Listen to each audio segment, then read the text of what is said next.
আসসালামু আলাইকুম, hope you are all doing well. এই ছোট্ট জীবনে simple things matter the most. আমি একজন সাধারণ Bangladeshi mom. Bangladeshi bloggers mom Sabina channel থেকে সবাইকে ওয়েলকাম করছি। আমি সাবিনা। কাছে বা দূরে, দেশ এবং দেশের বাইরে ছোট্ট ছোট্ট সোনামণিরা যে যেখান থেকে আমার ভিডিওটি দেখছেন, আশা করছি সবাই ভালো আছেন। আলহামদুলিল্লাহ, আল্লাহর অশেষ রহমত এবং আপনাদের দোয়ায় আমরাও ভালো আছি। ঘর, সংসার, সন্তান আর নিজের ছোট ছোট স্বপ্ন নিয়ে প্রতিদিনের পথ চলা আমার। This blog is not about perfection, it's about real life, real effort and real happiness.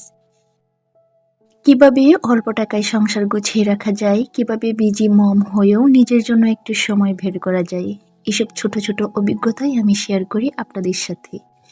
If you are a mom, a home maker, or someone who loves simple living, you are in the right place. চলুন আজকের দিনটা একসাথে দেখি with positivity, patience and gratitude. Let's start today's blog. It's Friday morning. শুক্রবার মানে একটু আলাদা অনুভূতি, কিন্তু আমার জন্য it's not slow, it's not lazy, it's a full on morning marathon. তো সকাল থেকে ভিডিওটা স্টার্ট করেছি, আপনাদেরকে দেখিয়ে দিলাম একজন কম্বল গায়ে ঘুমাচ্ছে আর একজন উঠে বসে আছে। ওদের অলসতা তো ছাড়েই না। আর ওদিক দিয়ে আমি গরম পানি করে নিলাম। শীতেরই সকাল 8টা বাজে, কিন্তু বোঝা যাচ্ছে যে মাত্র মনে হয় ফজরের আজান দিয়েছে। যেহেতু এটা ফ্রাইডে অফ ডে, সেহেতু ওদেরকে একটু ঘুমানোর সুযোগ দিয়েছিলাম। আর এর মাঝে কিন্তু আমি একটু বিশ্রাম নিতে পারিনি। সেই ভোর থেকে ফজরের নামাজ কালাম শেষ করে তারপর কাজে লেগেছি। ওরা ঘুম থেকে ওঠার আগেই আমি অনেক কিছু করে ফেলেছি আলহামদুলিল্লাহ।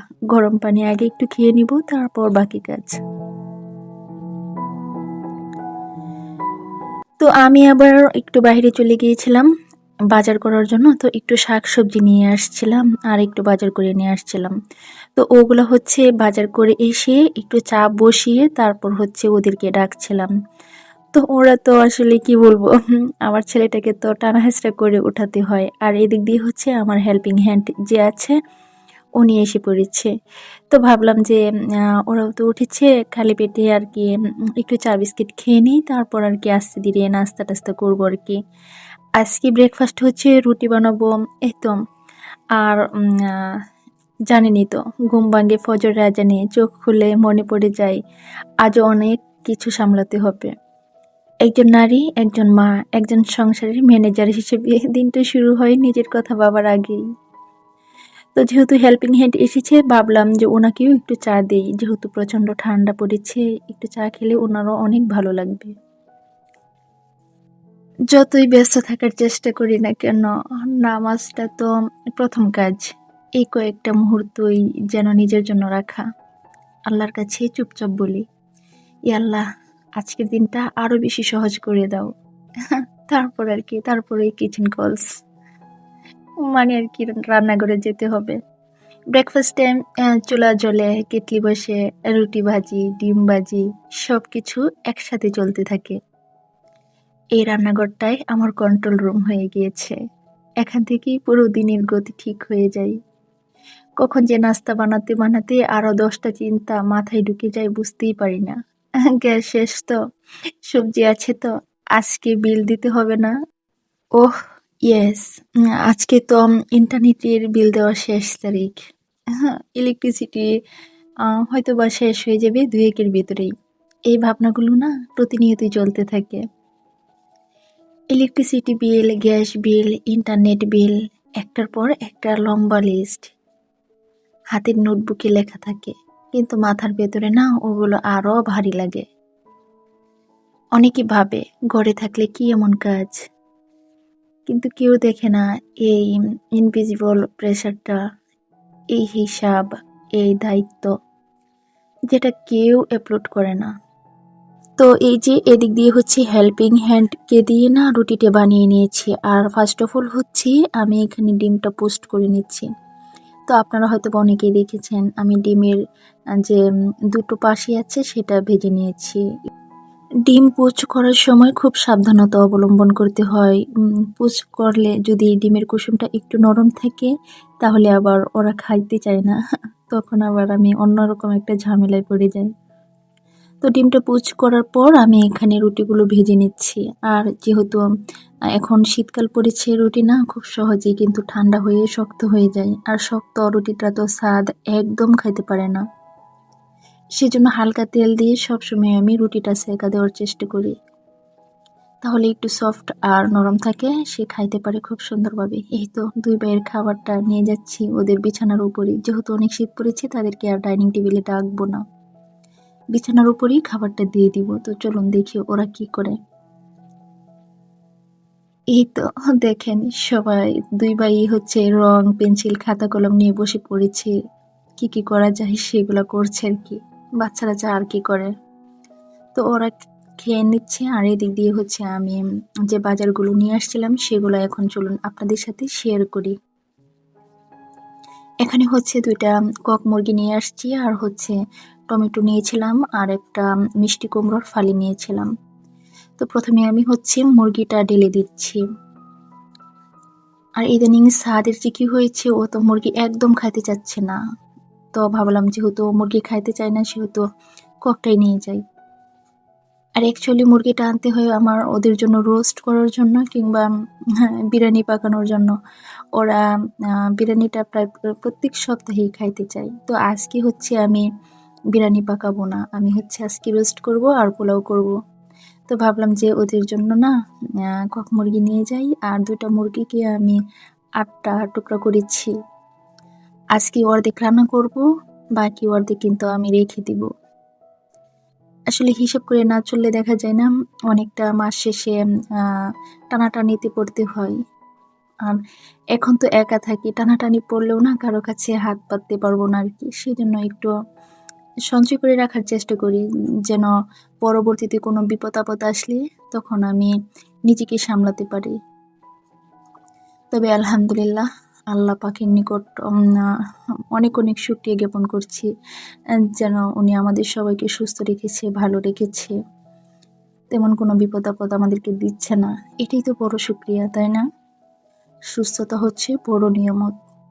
আর এই যে দেখছেন ১ হালি লেবু নিয়ে আসছি, এই লেবুগুলো ৳৩০ নিয়েছে। এত দাম! কি বলবো? যখন নিজেদের গাছ থেকে লেবু পাড়া হয় তখন মনে হয় ৳২ হালিও চলে না। যাই হোক, আমরা যখন কিনে খাইতে যাই তখন দাম দিয়ে কিনতে হয়। কিন্তু নিজের যখন থাকে তখন কিন্তু ওই জিনিসটা একদম মূল্যহীন হয়ে থাকে। তো ১ম এ আমি মুরগিটা এখানে ক্লিন করে নিব। যেহেতু এখানে অনেক রক্ত ভরে থাকে, অনেক ময়লা থাকে, সেটা আমি একটা করে তারপর আরকি সুন্দর করে ধুয়ে নিব, পরিষ্কার করে নিব।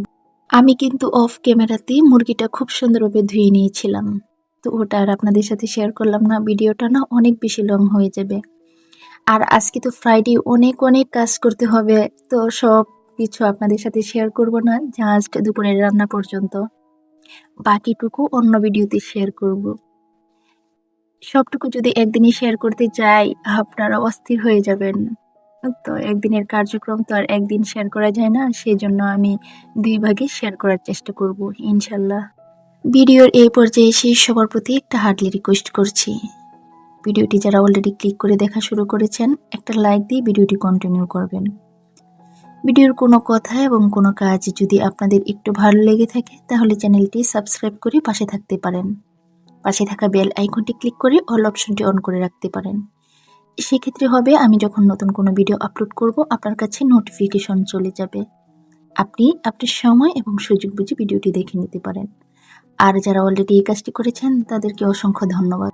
ওকে, তো আমি মুরগিটা হচ্ছে এখানে লবণ আর লেবু দিয়ে না মেরিনেট করে রেখেছিলাম। এখন হচ্ছে হালকা করে ভেজে নিব। তো আমি যে প্রথমেই তো বলেছিলাম আজকে হচ্ছে আমি অর্ধেক নিব, বাকি অর্ধেক হচ্ছে আমি আরেকদিন রান্না করে নিব আরকি। এখন আসি সংসারের কিছু কথা বলার জন্য। মোবাইল হাতে নিয়ে যখন বিল অ্যাপসটা খুলে বসি নেটওয়ার্ক অনেক স্লো, ওটিপি দেরি, but Paytm's is the only option. একটা বিল ক্লিয়ার হলে না মনে হয় ওকে, ওয়ান থিং ডান। কিন্তু লিস্ট তো শেষ হয় না। এদিকে সময় এগোচ্ছে, ঘড়ির কাঁটা যেন দৌড়াচ্ছে। আর আমি তার পেছনে পেছনে ছুটছি। কখনো মনে হয় আমি কি শুধু কাজই করি, কখনো নিজের জন্য কিচ্ছুই থাকে না। দেন আই রিমেম্বার মাইসেলফ, এইসব জোর-জাপটাও না একটা ইবাদত। যখন নিয়ত ঠিক থাকে, সংসারের দায়িত্বও ইবাদতে পরিণত হয়। এক কাপ চা হাতে নিয়ে ২ মিনিট দাঁড়ায় জানালার পাশে। আর এই ছোট্ট বিরতিটাই আমার পুশ বাটন। নিজেকে বলি, "you are doing your best." সবকিছু পারফেক্ট না হলেও চেষ্টা তো থেমে নেই। ফ্রাইডে মর্নিং মানে শুধু কাজ না, ফ্রাইডে রিমাইন্ডস মি হোপ। আজ জুম্মার দিন। আজ আবার নতুন করে শক্তি পাওয়ার দিন। এই ব্রেকফাস্ট থেকে বাজার করা, সবজি কেনা, মাছ-মাংসের বাজার করা, বিলস পর্যন্ত দৌড়। হয়তো কেউ দেখে না, কিন্তু আল্লাহ দেখেন। And that's enough for me. So yes, this is my Friday morning marathon. Non stop, non glamorous, but meaningful. যদি আপনি এমন দৌড়ের ভেতর থাকেন, জাস্ট রিমেম্বার, আপনি একা না। আপনার নীরব পরিশ্রমেরও মূল্য আছে। Take a deep breath, the day will pass, and you are stronger than you think. আজকের এই সুন্দর সময়টা আমার সাথে কাটানোর জন্য thank you from my heart everyone. এই ভিডিওটা যদি আপনার ভালো লেগে থাকে, or if you felt connected in any way, একটা ছোট্ট লাইক দিলেই সত্যি আমার অনেক অনেক ভালো লাগবে। আপনার কোনো অনুভূতি বা মতামত থাকলে কমেন্ট করে জানাতে পারেন। আমি খুব মন দিয়ে সবকিছু পড়ি। আর যদি আমার এই সিম্পল মম লাইফ, রিয়েল মোমেন্টস আর পিসফুল লাইফস্টাইল আপনার ভালো লাগে, তাহলে চ্যানেলটা সাবস্ক্রাইব করে পাশে থাকবেন। কিপ মি ইন ইউর দোয়াস। নিজের আর পরিবারের যত্ন অনেক বেশি নেবেন। সে পর্যন্ত আজকে আমি বিদায় নিচ্ছি। দেখা হয়ে যাবে ইনশাল্লাহ নেক্সট কোনো ভিডিওতে, নেক্সট কোনো ব্লগে। আশা করছি সবাই সে পর্যন্ত অনেক অনেক বেশি ভালো থাকবেন। আমার পরিবারের জন্য অনেক অনেক বেশি দোয়া করবেন। এদিক দিয়ে হচ্ছে রোস্ট রান্না কিন্তু আমার জন্য পারফেক্ট হয়ে যাচ্ছে। আমি মনে করছি খুব সুস্বাদু হবে মনে হচ্ছে। আসলে ভালোবাসা, ত্যাগ আর মমতা দিয়ে যে কোনো কাজ করলে সে কাজটা অনেক বেশি সুন্দর, পিসফুল হয়। সবার জন্য অনেক অনেক ভালোবাসা রেখে আজকের মতো আমি এখানেই রোস্ট রান্না করতে করতে বিদায় নিব। শুক্রবারের বাকি কাজকর্মগুলো ইনশাল্লাহ আপনাদের কাছে নেক্সট ভিডিওতে পৌঁছে যাবে। তো এই তো আমি রোস্টে একটু শেষ পর্যায়ে এসে ঘি আর হচ্ছে 2টা কাঁচামরিচ ভেঙে দিয়ে দিলাম, জাস্ট একটু ঝাল হওয়ার জন্য।